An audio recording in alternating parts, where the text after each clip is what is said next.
Yeah, hello everyone. Um, my name is Rakesh. Welcome to my YouTube channel, Design It Yourself. Directly getting into the topic, we'll see the flat slab with the drop panel design tool today.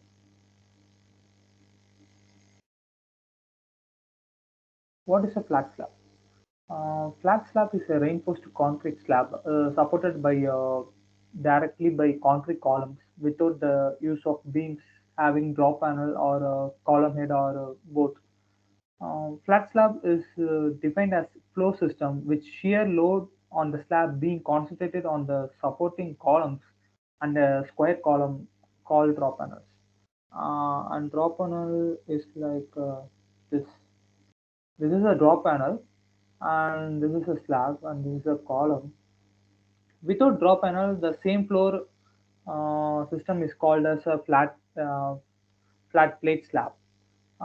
Especially drop panels play a significant role here as they are augment the overall capacity and steadiness of the flooring system that bends the vertical load, thereby boosting the cost effectiveness of the construction sometimes. Flat slab are considered suitable for many construction and for asymmetrical column layouts like floors with curved shapes and ramps, etc. Especially. Some of the advantages of applying the flat slab are many like depth solution, flat soffit, and flexibility in design layout. The uses is to increase the shear strength of the slab and also used to increase the negative moment capacity of the slab. Actually, it stiffens the slab and hence reduce the deflection part. So as I said, most likely the architects preferred that flat slab for the aesthetic purpose, also in commercial buildings, warehouses, etc.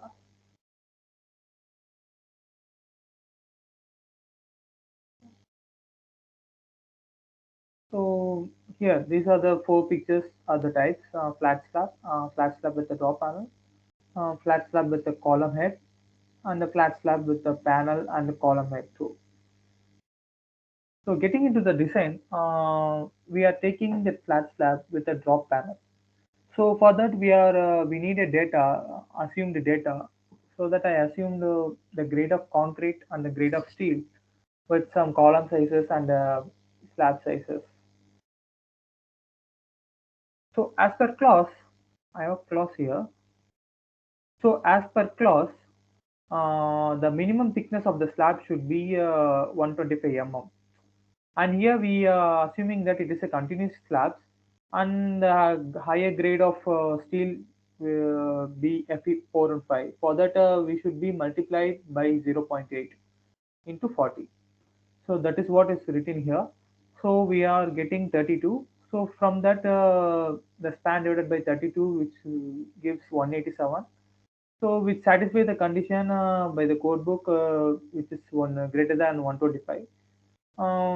And as I mentioned, for mild concrete, as per code, we are adopting 20 mm concrete, and hence required depth is like 187.5 plus 20 for the cover, and 6 is for we are assuming that 12 mm dia bar, so dividing by 12 is 6 mm. So moving forward, so we are in the drop panel size. For that, as per clause 31.2.2, the drops when provided shall be rectangular in plan and have a length in each direction not less than one third of the panel in that length of that direction. So here the drop panel should be not less than one third of the panel. So we are assuming that we took 6,006 meter, so it should not be less than 2,000 mm. So that is what mentioned here. For exterior panels, the width of the drops at right angles to the non-continuous edge and measured from the center line of the columns shall be equal to one half of the width of the drop interior panels. So that way we took the providing width of the column strip that is divided by 2. So we are taking 3000 mm and the minimum depth of the drop panel is one fourth of the depth. So we are getting around 60 mm for that. So adding with that depth and 60 mm, we are getting 275 mm, which satisfies the 1.25 times of depth. So moving towards next. Yeah, for designing we need a load especially. For that, the dead load is like self load. We took 215 mm as a depth. So into that unit weight of a concrete is 25. So we are getting this. And for the self weight of this is thickness of the drop, which is 60 mm. So again, it is 1.5 kilonewton per meter square as mentioned, and we are giving the floor finish as per code 2.5 kilonewton per meter square, and we are assuming that live load is 3 kilonewton per meter square. So by adding all these loads, we are getting 12.375 kilonewton per meter square. So adding factor of safety on that load, we are getting 18.562 kilonewton per meter square. So getting clear span, we have 6 meter minus that 0.5 by 2, which we decrease on both sides. So we are getting a 5.5 meter, and the design load is like into one side of the slab and into that length. So we are getting 612.562 kilonewton as a design load.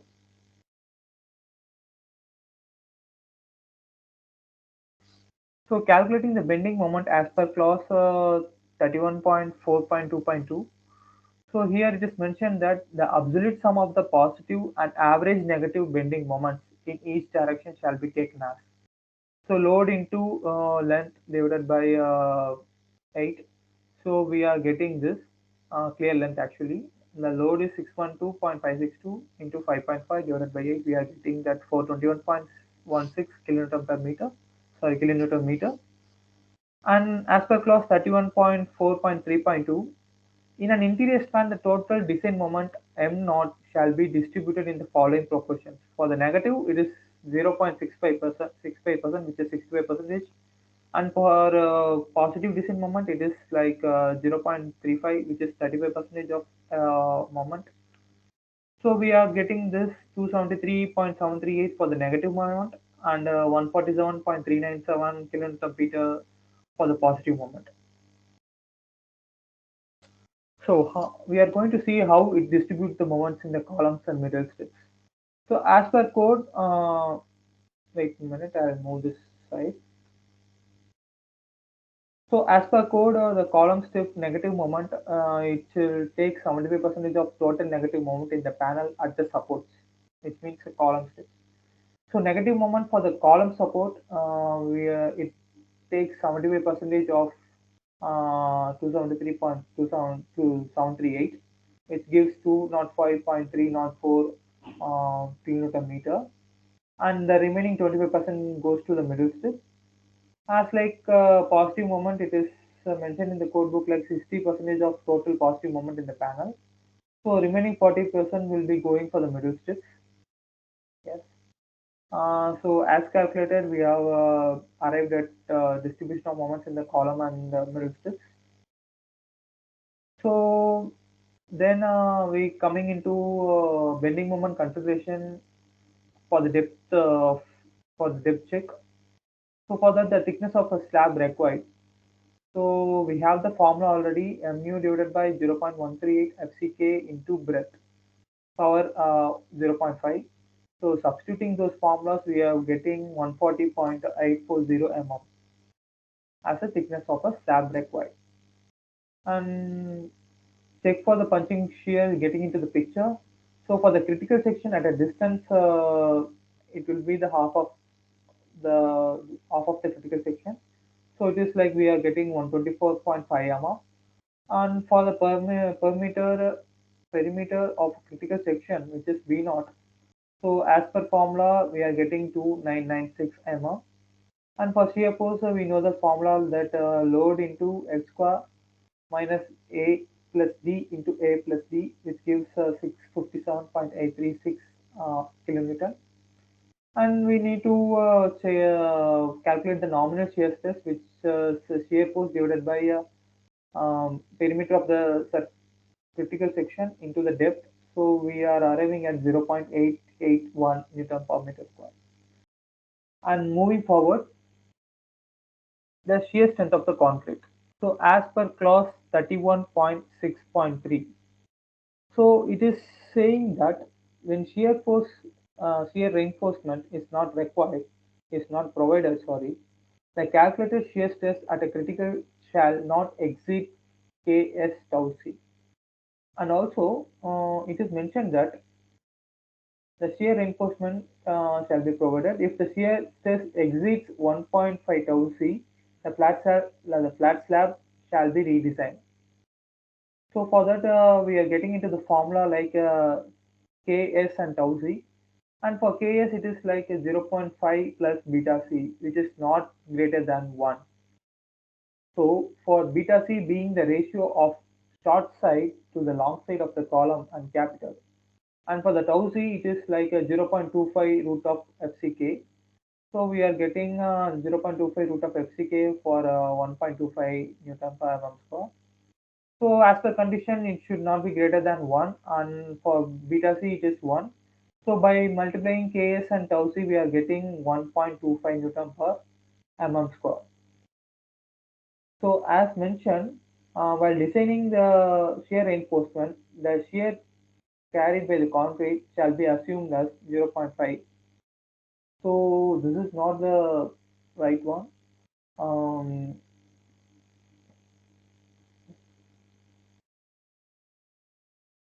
yes, it should not exceed the 1.5 tau c. So it is not exceeding 1.5 tau c. So we are safe in this case. Um, Here we came at last for the design for the reinforcement. For that mu by bd square, which gives the formula, and we are substituting it, and we are getting the negative of moments in column strip like 1.104. So from referring from SP16, we are getting mu by bd square is equal to 1.104. So by interpolating it, we are getting 0.323 as a percentage. So these steps will be come after that. I'll explain these steps in a separate slide. So for area of steel, we have get 0.323.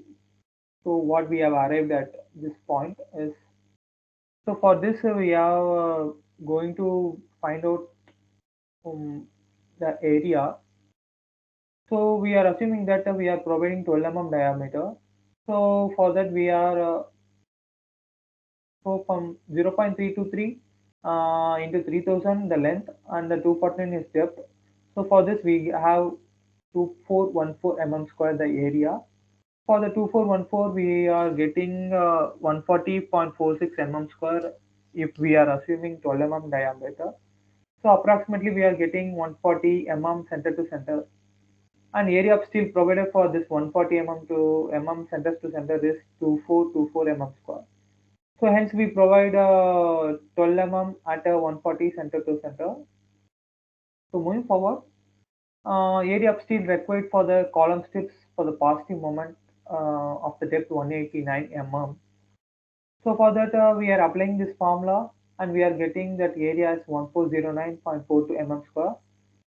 So for this we are adopting like a 0.12 percentage as a constant. So from this we are going through 0.12% only. So for all those 774 square is that mm, area required. And we are giving the spacing for that area. What we have got is 240, 240.60 square. So here also we are adopting like one 12 diameter. Right, I'll move this.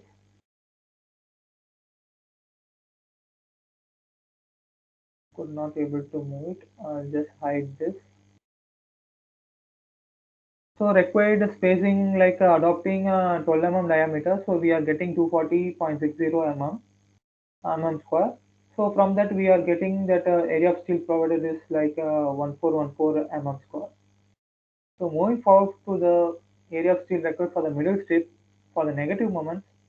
So as said before, the 774 square is constant, the minimum AST, and we are getting six for the negative moments. What we have seen here is 68.4304, 68.43 into 10 power 6 for the formula. we are getting 1090.62 mm square. And for the minimum AST, as I said, 774 mm square is the minimum AST. And for this, the required spacing, we are adopting 10 mm dia. So for that, we are getting 215 mm square. And the area of steel provided for that is from this is we are getting 1096 mm square. And for the positive moments for the effective depth 189 mm. So with this 58.95, we are getting 939.61 mm square. And for the required spacing for that is 250.63 mm square by adopting 10 mm dia as I said before. And the area of steel we have provided is like 942 mm square. Hence we are adopting 10 mm dia at 250 mm center to center. So that is what make the correct view of this tabular column. So I have this Excel sheet for that calculating purpose. I have this whole design purpose also.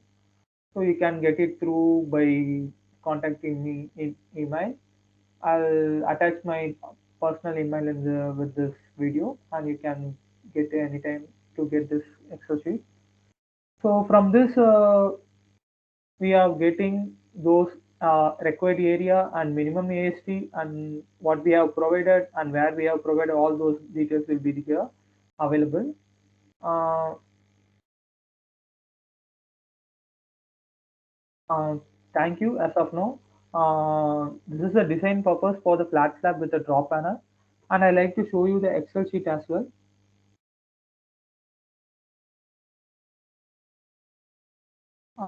This is the Excel sheet, flat slab with a drop panel. So here we have the general data that I have assumed here. So slab thickness for that, loading for that. If you have changing one value means the entire slide, entire sheet will be changing here. So this, I hope this Excel sheet will be useful for you. If you need this, you can contact me at any time through email, through my personal email actually. Um, yes, as of now, I'll stop this recording. Thank you for watching this video. From this channel, you can get many designing elements will be uploading frequently as time permits. For that, I need you all to share this video with your friends. And if this video crosses more than 100 likes, I will post another video, and that is with your hand. Thank you for watching this video patiently, actually. Uh, Thank you, and have a nice day.